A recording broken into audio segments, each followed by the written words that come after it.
गुरुजी, आपकी पिछले 1 साल से मैं रोज वीडियो सुनती हूँ जो आप लाइव में आते हैं, और जो भी आपने पहले की वीडियोस अपलोड की है मैं सारी सुनती हूँ। बहुत सारी बातें क्लियर हुई हैं और बहुत टाइम से रिश्तों में ना व्यर्थ वाला भाव भी मुझे महसूस हो रहा है। लेकिन अभी तक किसी ने ऐसे खुल के सामने से एक्सेप्ट नहीं किया था कि यस, ये प्यार वार कुछ नहीं होता रिश्तों में, सब मतलब होता है, बस एक दूसरे की जरूरत होती है लोगों को, इसलिए लोग रिश्ते में आते हैं। कल मेरे हस्बैंड ने मुझे ऐसी बातों बातों में बोल दिया कि yes, I don't love you. और मेरी शादी को 19 साल हो चुके हैं, 20 साल होने वाले हैं, और अभी तक मैं भ्रम में जी रही थी जो कल टूट गया। तो गुरुजी, बहुत पेन हो रहा है। मैं अंदर से जानती थी कि नहीं प्यार है उनको मुझसे, मैं कोशिश कर रही थी पिछले 19-20 साल से, और जब कल इन्होंने सामने से मुझे बोल दिया तो मेरी आत्मा को तो बहुत सुकून मिला कि चलो ठीक है, एक मोह का बंधन टूट गया, खत्म हो गया। लेकिन जो जीव आत्मा है ना, ये शरीर है, ये मन, उसको बहुत कष्ट हो रहा है गुरुजी।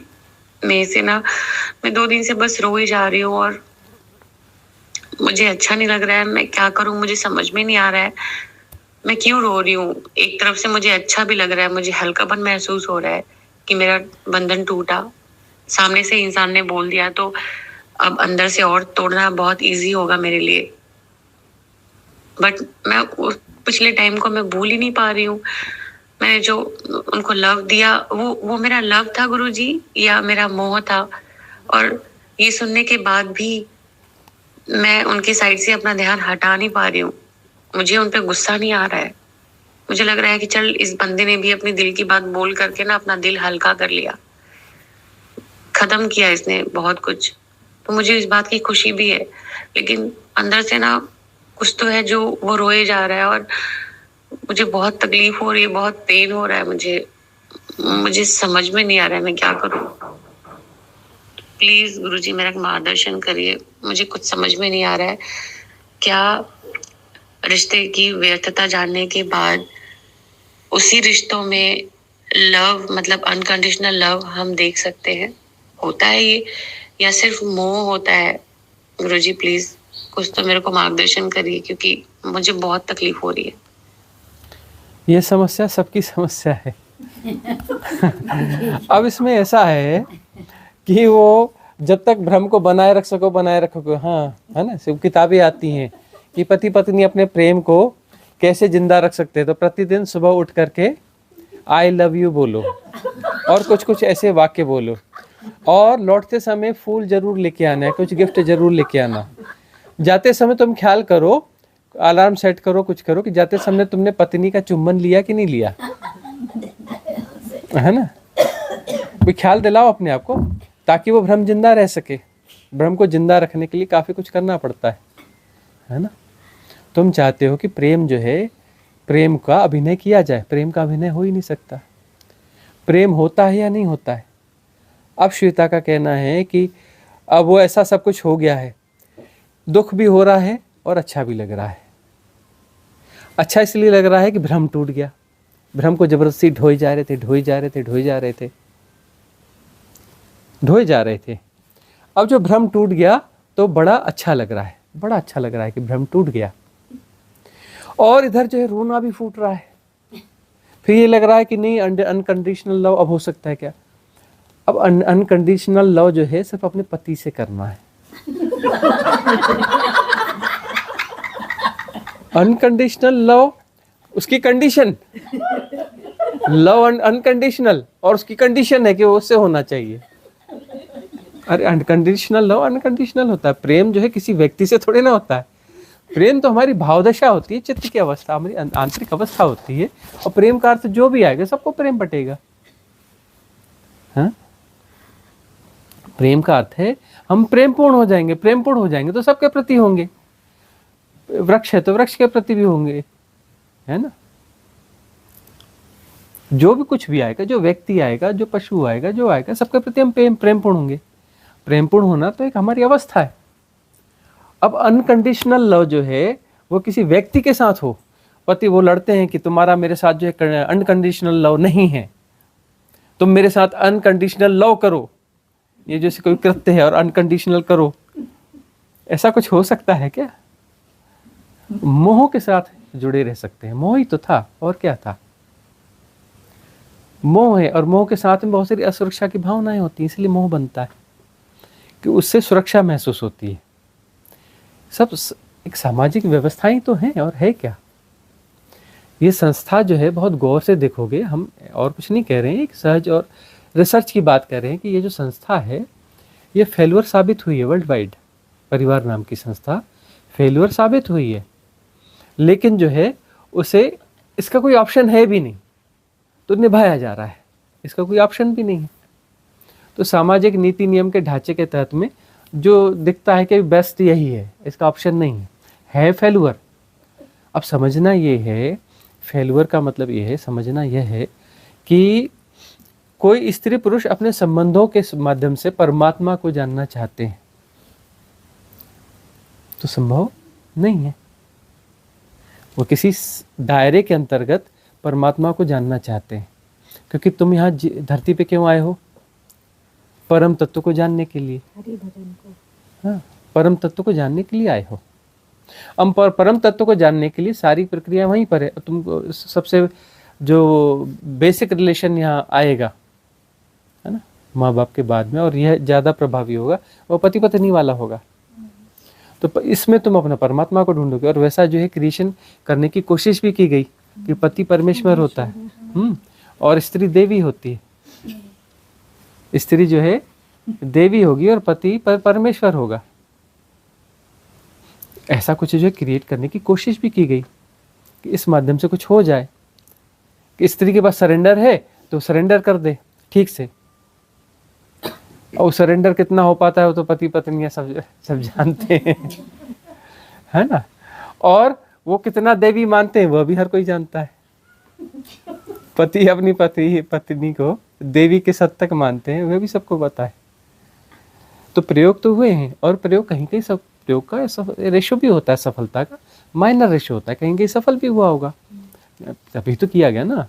किसी अंशों में वो सफल भी हुआ होगा, लेकिन पूरी तरह से सफल होगा ऐसा संभव है नहीं, वो माइनर रेशो ही होता है। अब इतने लोग जो हठ योग में जाते हैं, कितने लोगों को ज्ञान की उपलब्धि होती है?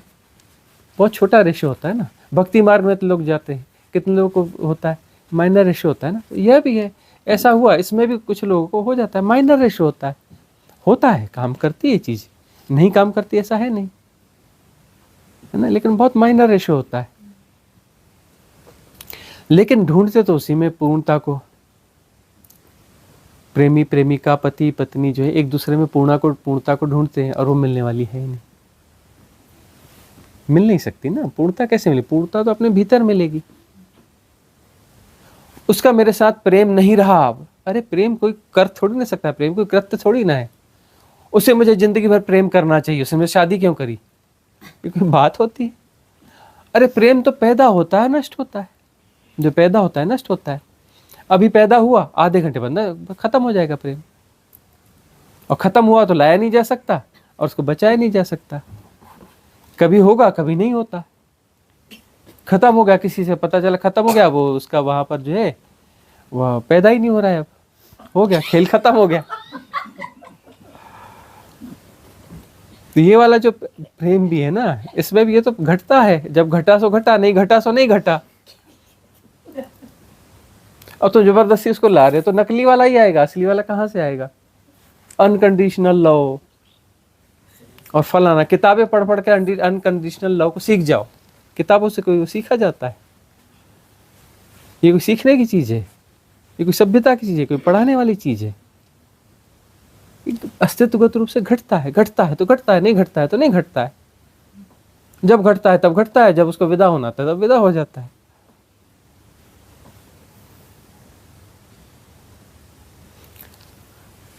ऐसा ओशो के जीवन की घटना है। वो प्रोफेसर अपॉइंट हुए, तो जो है एक लड़की उनके प्रेम में पड़ गई। बहुत अच्छे परिवार की, बहुत खूबसूरत सी लड़की थी, उनकी स्टूडेंट थी, वो उनके प्रेम में पड़ गई। तो उसने थोड़े दिन दबाया, फिर उसने जाकर उसने प्रपोज कर दिया सीधे सीधे।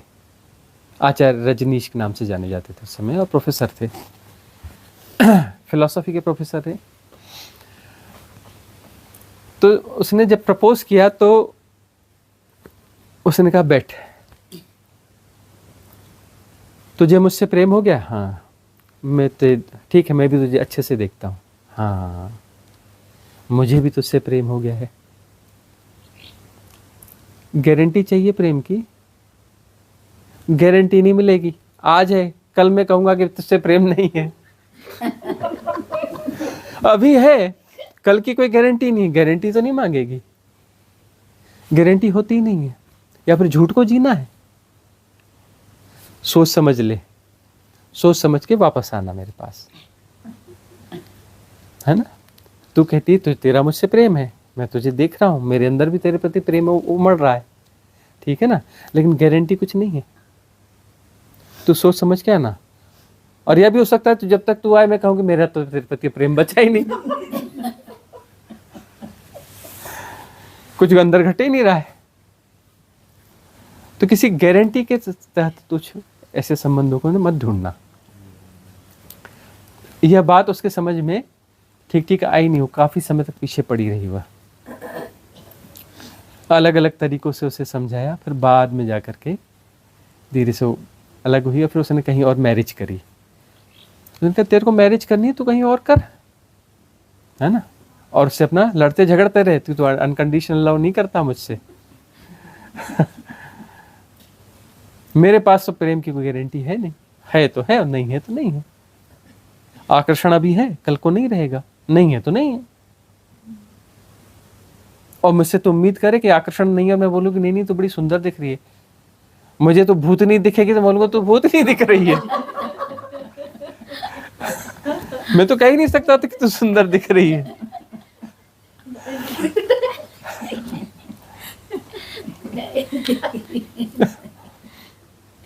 स्त्रियों केम नहीं कहते, पुरुषों कहते, ऐसा स्त्रियों क्यों नहीं कहते?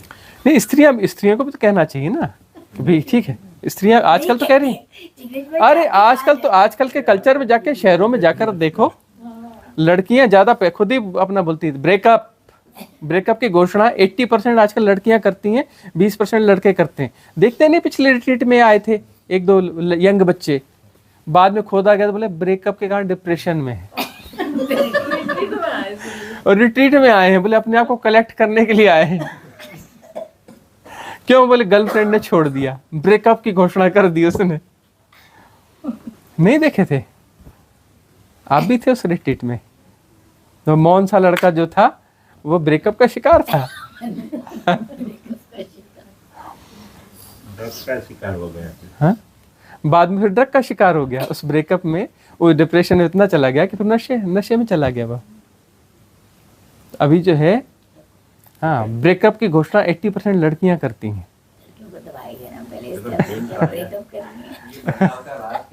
हाँ? ये साइकिल है। हाँ, पहले बहुत अत्याचार हुआ, अभी आपको पता है पतियों के संगठन है। हाँ, सब जगह है, खूब आंदोलन हो रहे हैं। पति कह रहे हैं कि हमें बचाओ, हमारी रक्षा करो।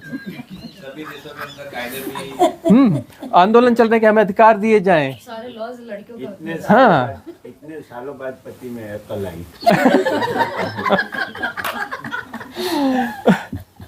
अब जो है अत्याचार के शिकार हैं, और जो है बहुत सारे पति धीरे धीरे चेहरा छुपा छुपा के बोलते हैं कि मेरी पत्नी मेरे को रोज मारती है।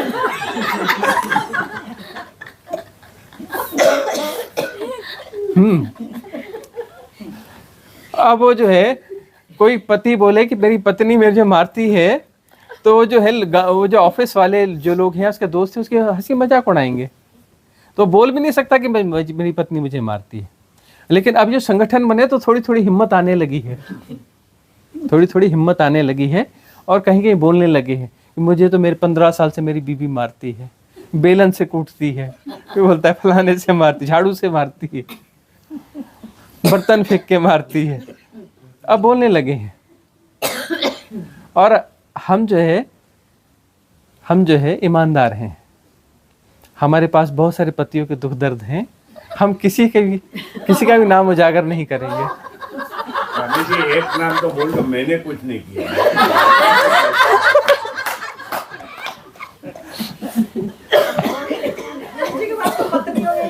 पत्नियों के भी हैं, पतियों के भी हैं।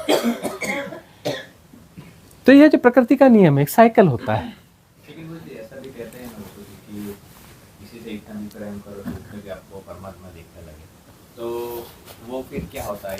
कोई बंधन होता है? किसी से इतना प्रेम करो कि उसे परमात्मा, दिखने उसमें लगे परमात्मा दिखने लगे। इतना प्रेम करो, इतना प्रेम करो, तुम्हारे हाथ में प्रेम करना। प्रेम किया जा सकता है, प्रेम कोई कृत्य है। नहीं, जैसे हम साहजिक सती में जाते जाते हैं, हाँ? ऐसे अंदर से निकलने लगते हैं ऐसी चीजें। अरे प्रेम अपने से होता है, हम कर ही नहीं सकते, कोई कभी प्रेम नहीं कर सकता। हम्म, प्रेम या तो होता है या तो नहीं होता है, आया तो आया, नहीं आया तो नहीं आया। कब तक रहेगा उसकी कोई गारंटी नहीं है। प्रेम कोई चीज ऐसी नहीं है जो मैनेज की जा सके, पैदा की जा सके, नष्ट की जा सके। प्रेम है तो उसको नष्ट भी नहीं कर सकते। तो एक ऐसी बात हो कि जब आ रहा है तब सामने वाले को नहीं आ रहा है, और सामने वाले को आ रहा है तो अपन को नहीं आ रहा है। हाँ, इसमें बड़ी समस्या है। दुनिया की बहुत सारी झंझट इसी में है, एक तरफा प्यार। पर गुरुजी 8वां वचन यही होना चाहिए। 7 वचन होते हैं ना शादी के, हाँ। 8वां वचन यही होना चाहिए कि जब आएगा तो आएगा, नहीं आएगा तो नहीं आएगा। उसमें रिलेशन हेल्दी होंगे, इस समझ के साथ में रिलेशन हेल्दी होंगे। हाँ, अच्छा, एक तरफा प्यार जो है ना बड़ी समस्या पैदा करता है, बड़ी समस्या पैदा करता है। एक जबरदस्ती कर रहा है और दूसरे के पास है नहीं। अब जो जबरदस्ती कर रहा है उसे भी मिलने वाला तो है नहीं, क्योंकि दूसरी तरफ से है ही नहीं, और दूसरा भी, दोनों परेशान होते हैं। एक तरफा प्यार में दोनों परेशान होते हैं। मॉडल गलत है ये। तो फिर है ना? तो गुरुजी व्यवहारिक सत्य क्या, कहाँ पे यहाँ पे फिट बैठता है? हाँ। कितना क्या व्यवहारिक सत्य है? हम देखो, व्यवहारिक सत्य, देखो समाज तो जिस ढंग से चलता है वैसे ही चलेगा, धीरे धीरे चलेगा। एक समय तक जो है अपना स्त्रियों ने खूब अत्याचार झेले, अब स्त्रियां पावर में आ गई हैं। छोटी जातियों ने एक समय तक खूब अत्याचार झेले, अब वो पावर में आ गए हैं। अब वो उच्च जातियों के ऊपर जो है उन्होंने सताना और ये करना वो चालू कर दिया है ना। अब वो झेल रहे हैं। अब ये जो है पुरुष जो है झेलते झेलते अब इस वर्ष स्थिति में आ गए हैं कि अब उनको संगठनों की जरूरत पड़ रही है, उनको सहारों की जरूरत पड़ रही है। वो अपने कानून की मदद मांग रहे हैं, इधर दुनिया से मदद मांग रहे हैं। और मजे की बात, इन संगठनों को मदद करने के लिए बहुत सारी स्त्रियां आ रही हैं। हमने जहां तक देखा है, जितने एडवोकेट्स वहां पे होते हैं ज्यादातर स्त्रियां होती हैं और फ्री में केस लड़ती हैं उनके। ज्यादातर इनको जो एडवोकेट्स मिल रहे हैं पुरुषों संगठन में, उसमें जो है ज्यादातर एडवोकेट्स स्त्रियां हैं और खुद होकर आई हैं और फ्री में केस लड़ रही हैं उनके, फ्री में। स्त्रियों में करुणा बहुत होती है। हाँ हाँ, करुणा तो होती है ना। तो इस प्रकार की चीजें चलती रहती हैं। अभी तो बस उसके लिए भी तैयार होना चाहिए कि बच्चों के संगठन पैदा होने वाले हैं। माँ बाप अत्याचार, हाँ, माँ बाप अत्याचार करते हैं, हाँ वहाँ हैं। अब ये बहुत बड़ा एक बूम आने वाला है कि छोटे छोटे बच्चों के संगठन बनेंगे और वो बोलेंगे कि माँ बाप को सिखाओ, अकल दो। माँ बाप की क्लासेस होना चाहिए कि बच्चों को कैसे पालना है, हमारे साथ कैसा बिहेव करना चाहिए, उनका बिहेव हमारे साथ ठीक। इंडिया में होता है 13 साल के होते हैं ना बच्चे, को सिखाते हैं हमको कि अगर आपके माँ बाप आपको टॉर्चर कर रहे हैं, ये नंबर है, इसको कॉल करो। मेरा बेटा सीख के आया, अगले दिन उसने मुझे बोला आपने मुझे थप्पड़ मारा ना तो मैं कॉल करूँगा, एक और खाओ तुम।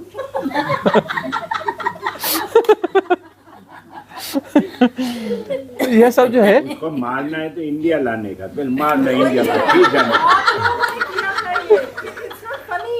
कितने लोगों ने लाए यहाँ पे, एयरपोर्ट पे से पीटना शुरू किया। This is truth. वहां तो चुप होके सुन लिया, ठीक है बेटे चलो घूमने चलो, और एयरपोर्ट पे उतरते ही अब बोल। अब फिर लेके भी नहीं गए वापस।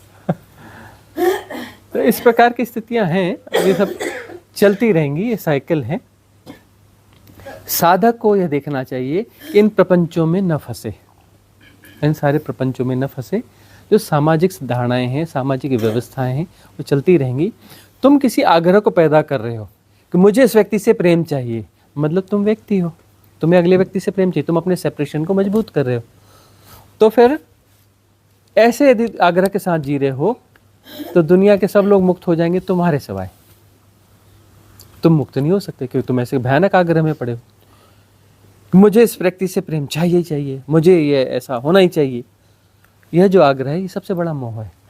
यह मोह जो है सबसे सबसे मूल मोह है, बड़ा जड़ मोह है। और यह मोह जो है ऐसा मोह है, तो सारी दुनिया ज्ञान को उपलब्ध हो जाएगी सिवाय तुम्हारे। और तुम ज्ञान को उपलब्ध होना तो बहुत दूर की बात, बहुत वर्ष स्थिति में रहोगे। ये मूलाधार है। बोल रहे हो प्रेम प्रेम प्रेम, है मूलाधार का आकर्षण। अब मूलाधार के खेल हैं, खेल चलने दो, खेलों को क्या महत्व देते हो। लेकिन जो है उससे जुड़ा हुआ कोई मोह पैदा करते हो, तो मूलाधार का मोह यानी सबसे निचले तल पे तुम्हारा जन्म होगा। ऐसा भी हो सकता है कि मनुष्य से गिर करके तुम पशु योनि में जन्म ले लो। हालांकि बार बार नहीं होगा, एक बार पशु जन्म में जाओगे फिर मनुष्य हो जाओगे, लेकिन फिर उस आग्रह में पड़ोगे तो फिर पशु हो जाओगे। यदि कोई व्यक्ति जो है किसी पर्टिकुलर व्यक्ति के प्रति प्रेशर बना के रख रहा है कि तुझे मुझे प्रेम देना ही है, यह करना ही है, ऐसा है, बहुत ज़्यादा प्रेशर में यदि कर रहा है, उसी को जी रहा है, तो उसकी मुक्ति तो बहुत दूर की बात है, अगला जन्म उसका पशु का होगा। पशु के होने की संभावना बहुत है, हो सकता है पशु का जन्म ले। जो पार्श्विक गुणों को बहुत ज़्यादा बढ़ावा दे रहा है, तो पशु से होना पड़ेगा। तो इसको इतना ज़्यादा वेटेज नहीं दिया जाना चाहिए। अब ये जो कुछ हो रहा है कि बच्चों का आपस में रिलेशन बन रहा है, ब्रेकअप बन रहा है, ये हो रहा है, वो हो रहा है, ये किसी तल पर मोह भंग हो रहा है कि शरीर के शरीर से मिलकर के कुछ पा सकता है, ये वहम दूर हो रहा है। वहम दूर हो रहा है। शरीर के शरीर से मिलने से कोई आत्मज्ञान उपलब्ध होगा, या कुछ बड़ा उपलब्ध होगा, या बड़ा आनंद उपलब्ध होगा, या फलाना, अरे कुछ नहीं मिल सकता, कुछ नहीं मिल सकता। न कभी किसी को मिला है, ना मिल सकता है। तो यह गलत है। अरे गलत वाला तो नहीं, प्राकृतिक है। ये कोई गलत भी हम ये नहीं कह रहे कि गलत है, ये प्राकृतिक है। स्त्री पुरुष का संबंध बनता है, प्राकृतिक है। अब समाज उसमें व्यवस्था देता है कि ये पति पत्नी है और इनको ही आपस में ऐसा करना चाहिए, फिर ये फिर वह। हम नहीं कहते कि ये नीति नियम नहीं चलने चाहिए, चलने चाहिए, वो तो जो होना है हो रहा है। यूरोप में कुछ और चल रहा है, उधर कुछ चल रहा है, अभी नए बच्चों में कुछ और चल रहा है। जो होना है अपनी जगह होगा, हमारे कहने ना कहने से या किसी के कहने ना कहने से तो कुछ होगा नहीं, है ना। कानून बन रहे हैं, यंग बच्चों के फेवर में कानून बन रहे हैं, अपने रिलेशंस बना रहे हैं, लिव-इन में रह रहे हैं और ब्रेकअप हो रहे हैं, कानून के फेवर में जा रहा है। हो तो रहा ही है ना, जो होना अपनी जगह होगा। तो इससे व्यर्थता तो जाननी है ना, ये व्यर्थता जाननी है कि फिजिकल रिलेशन कोई तुम्हें मुक्त कर देंगे, बिल्कुल बेकार की बात है। फिजिकल रिलेशन जो है तुम्हारे इस भ्रम को तोड़ेंगे कि फिजिकल रिलेशन से कुछ आध्यात्मिक घटेगा। कुछ आध्यात्मिक घटने वाला नहीं है। या इससे तुम्हें कुछ परम आनंद मिलेगा, कुछ नहीं मिलने वाला। इससे तुम्हें दुख ही मिलेगा, स्ट्रेस ही मिलेगा, मोह मिलेगा, यह मिलेगा, वह मिलेगा, जो मिलना है मिलेगा। ठीक है ना, कोई मतलब परिपूर्ण चीज नहीं मिलेगी, इससे कोई समाधान फलित नहीं होगा। ये प्राकृतिक खेल है, प्राकृतिक खेल है, चल रहे हैं, ठीक है, कोई अच्छे बुरे का सवाल नहीं। प्राकृतिक खेल की तरह है, चलने दो। इसका अनुभव होना चाहिए, इसलिए प्रकृति ने खेल रचे हैं, तो अनुभव लो ना भी उसका। अनुभव लो पार जाने के लिए, अनुभव पार जाने के लिए अनुभव ली जाए, वही हेल्दी अनुभव है। अनुभव लिया जाना चाहिए पार जाने के लिए, उस पर ऊपर उठना है। अरे पहचानो कि ये सारे आकर्षण बाहर के नहीं, भीतर के हैं। भीतर का जो शरीर है, स्त्री का पीछे का शरीर पुरुष है, पुरुष का पीछे का शरीर स्त्री है, उससे मिलने का आकर्षण है। एक सीढ़ी ऊपर चढ़ना है, 6 सीढ़ी कंप्लीट ऊपर चढ़ोगे तब वहां पहुंचोगे शिव तत्व की तरफ। तो ये पीछे चढ़ने का आकर्षण है, तो वह सीढ़ी चढ़ो। तुम चढ़ अपना जरा टच करके फिर वापस आ जाते हो, टच करके वापस है पूरी जिंदगी। मतलब जिंदगी भर यही करते रहे, एक सीढ़ी भी नहीं चढ़ पाए, छू छू के वापस आ गए। छू छू के क्यों वापस आते हो? चढ़ ही जाओ ना, फिर आगे चढ़ जाओ, फिर आगे चढ़ जाओ, पार हो जाओ। अरे ये सब पार करोगे तब जाकर के बिंदु की बात पे आओगे ना। अभी बिंदु तो बस बिंदु ही है, कौन सा बिंदु है पता नहीं। बिंदु की अकल ही तभी आएगी ना, बिंदु समझ में ही तब आएगा ना जब ये सीढ़ियां चढ़ जाओगे कि बिंदु कैसे बना, बिंदु कैसे अपना खेल कर रहा है अपना, बिंदु है भी एक्चुअली नहीं है, फिर भी वो परफॉर्म कर रहा है, कैसे परफॉर्म कर रहा है, वो विड्रा कैसे होगा। और बिंदु विड्रा होगा, आत्मा जाएगी, परमात्मा जाएगी, परमात्मा भी जाएगा, ये दोनों हाइपोथेसिस जाएंगे। ये जाएंगे तब वह 7वीं ये 6 सीढ़ी के बाद में वह 7वीं अवस्था आएगी। 6 सीढ़ियां तुम्हें चढ़नी है। कितनी चढ़ी तुम अपने भीतर देख लो, तुमने कितनी सीढ़ियां चढ़ी हैं। पहली सीढ़ी के साथ ही खेल करते करते जीवन गंवा रहे हो क्या? कितने जन्म गंवा दिए पहली सीढ़ी को, बस छू के वापस आए, छू के वापस आए, छू के वापस आए, जिंदगी खत्म। संबंध बनाए, टूटे, लड़े, झगड़े, मिले, ढूंढते रहे, तू मुझे प्रेम दे, तू मुझे प्रेम दे। कटोरा लेके दोनों खड़े, मुझे प्रेम दे, बोलता है नहीं तू मुझे प्रेम दे। तू गड़बड़ है, तू गड़बड़ है, पहले प्रेम करती थी अब नहीं कर रही है। बोलेगा नहीं पहले तू बहुत अच्छा प्रेम करता था अब नहीं कर रहा है। वही वाला प्रेम दे जो शुरू में दिया था, और उस समय घटा था न, उसने दिया था ना तुमने लिया था, उसमें घट गया था, घट गया था तो प्रकृति तुमसे घटा, तुम दोनों का रोल ही नहीं था उसमें। हाँ, घट गया और बार बार घटेगा ऐसा कोई नियम है ही नहीं। घट गया तो स्वाद मिल गया, स्वाद को ढूंढ, अपने भीतर जाके ढूंढ। बाहर कहाँ, बाहर तो मिलेगा ही नहीं, भीतर जाके ढूंढ। जीवन थोड़ा सा है, अवसर थोड़ा सा है, ढूंढ भीतर। बार बार स्कूल का बस्ता आके पकड़ के चले आते हो उठा के, A for apple, B for boy, बार बार जो है उस सीढ़ी को बस छू के वापस आ जाते हो, छू के वापस आ जाते हो, पहले चढ़ते ही नहीं, एक सीढ़ी भी नहीं चढ़ते। वो सीढ़ी चढ़ो तो फिर दूसरी सीढ़ी, फिर तीसरी सीढ़ी, चौथी सीढ़ी, 5वीं सीढ़ी, 6वीं सीढ़ी, उसके बाद में खेल खत्म, पैसा हजम, 7वीं फाइनल डेस्टिनेशन पे आ जाओ, शिव तत्व पे आ जाओ। ओशो की जो एक सीरीज थी संभोग से समाधि तक, वो बहुत विरोध रहा था, क्योंकि लोगों को इसका ज्ञान ही नहीं है और ओपनली बोला जाए वो किसी को पटता ही नहीं। हाँ। इस बारे में लोग चर्चा करना नहीं चाहते और सबसे ज्यादा ग्रस्त इसी में है। हाँ। अपने चिंतन को उठा के देखो, 4 अपना विचार चलते हैं, लिखते रहो डायरियों में। हाँ। उसमें आधे से ज्यादा विचार जो है वो काम वासना के ही रहेंगे। और सेकंड नंबर पर भय, कि वो मैं गरीब तो नहीं हो जाऊंगा, ये मेरे को छोड़ तो नहीं देगा, वो ऐसा तो नहीं हो जाएगा, मैं मर तो नहीं जाऊंगा। बस 99% इतने में ही हो जाएगा। डर और काम वासना, 99% विचार जो है इसी से।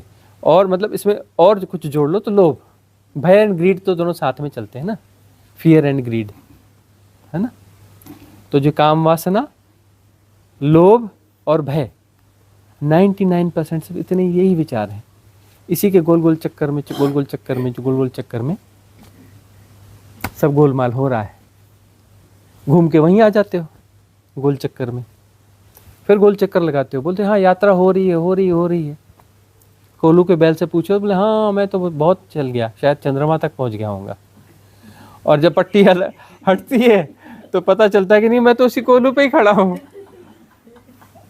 हाँ, चला इतना कि चंद्रमा तक पहुंच जाना चाहिए और खड़ा वहीं पे हूँ, कोल्लू में ही।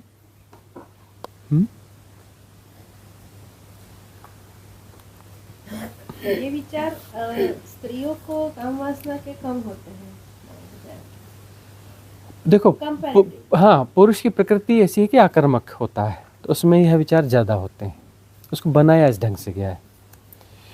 स्त्री में भी होते हैं, लेकिन वह जो है हाँ पैसे होते हैं, है ना। वैसे तो देखा जाए तो कोई लड़का किसी लड़की को प्रपोज कर रहा है तो उसमें जो है बड़ी भूमिका लड़की की है। लड़की ने उसे आकर्षित किया प्रपोज करने के लिए, और वो पैसिव करने के लिए बहुत तरीकों से आकर्षित किया। एक तो सबकॉन्शियसली किया, एक जो है उसके हार्ट में भी कुछ विशेष संवेदनाएं होती हैं, वहां से जो है उसको अट्रैक्ट करती है और उसको वहां पर जो है खींच के बुला लेती है। मतलब स्त्री के पास शक्तियां ज्यादा होती हैं। फिजियोलॉजिकली तो फीमेल जो है वो एक तरीके से मतलब वो कह सकते हैं सेल्फिश कह सकते हैं, बिल्कुल धारण करती है ना, धारण तो करती है। धारण करना चाहेगा वो तो उसको लालच रहेगा ना। हाँ। कि मुझे बीज चाहिए, मुझे बीज चाहिए। और बीज डालने वाले को माना जा रहा है पैसिवली, हाँ मतलब एक्टिव है ना वो, एक्टिव है। वैसे तो पैसे हुआ है, वह बीज डालने के लिए बुला रही है। प्रकृति का खेल है, ये प्राकृतिक मामला है। ये तुम्हारा मामला नहीं है, प्राकृतिक मामला है कि वही बुलाती है, वही आकर्षित करती है। लेकिन ज्यादा रोते हैं ना। और दिखता ऐसा है कि वो जो है बाद में कहा जाएगा कि देख तूने ही मुझे प्रपोज किया था, मैं तो इस चक्कर में पढ़ना नहीं चाहती थी, मेरा तो कुछ था नहीं, तेरे कारण मैं फंस गई। और उसमें 99% रोल जो है उसका होता है। वैसे तो बहुत जो डीप रिसर्च है बड़े खतरनाक है, बोले बात करें ना